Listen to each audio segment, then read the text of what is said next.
burnouts are being completed by our top fuel finalists. Of course, Blaine Johnson and Scott Kalitta getting set to go at it.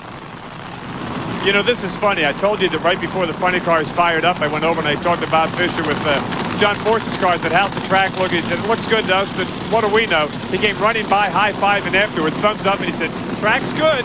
It's in good shape, and obviously it was. 2 cars running 300 miles an hour in the funny car final. The top fuel guys got a tough act to follow. And you know, strategy usually doesn't play a big role in drag racing. It has today, though, for Blaine Johnson. He has rated all of his opponents, run only hard enough to beat them so that he didn't smoke the tires. He cannot rate Scott Kalitta. Scott became the fastest man in drag racing history today at 314.90 miles an hour. For Blaine, if you got it in the trailer, put it in the car. And you know what else? He was right there in the possibility of becoming the quickest driver in funny car history as well. Capacity ran the 314. He went 466 with a 7. So Scott Kalitta has been just dancing all around the national records here today. Alan Johnson, he's been tuning Blaine Johnson all through his career. The brother act ready to go. And you can bet, Steve, they pulled everything they had off the trailer and loaded it into the car.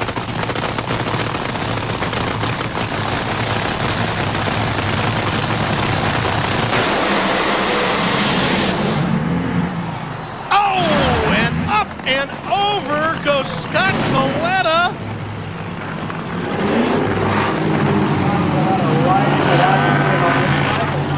And he's gonna bring the car to a stop. And he's moving around. He's okay.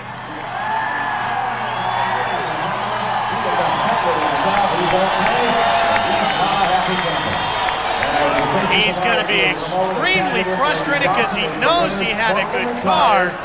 But more importantly, he's okay, and the NHRA Safety Safari was right there to make sure of it. Watch what happens to Scott Kalitta in the near lane.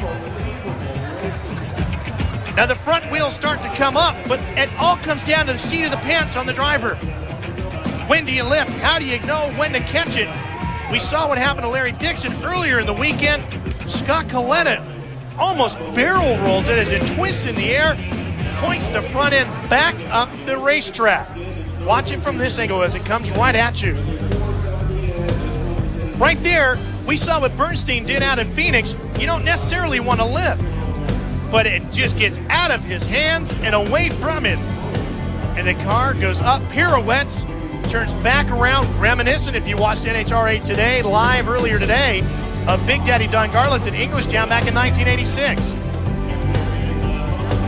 And a tip of the hat to Blaine Johnson, who had smoked the tires but did a great job of safely staying away from Scott Kalitta and giving him all sorts of room. Then he gets up on those big tires, and Scott is just hanging on as he waits for the ride to end. Finally, everything stops turning, stops spinning, comes back around properly on the racetrack. Boy, Scott saw the racetrack from every angle possible on that one. The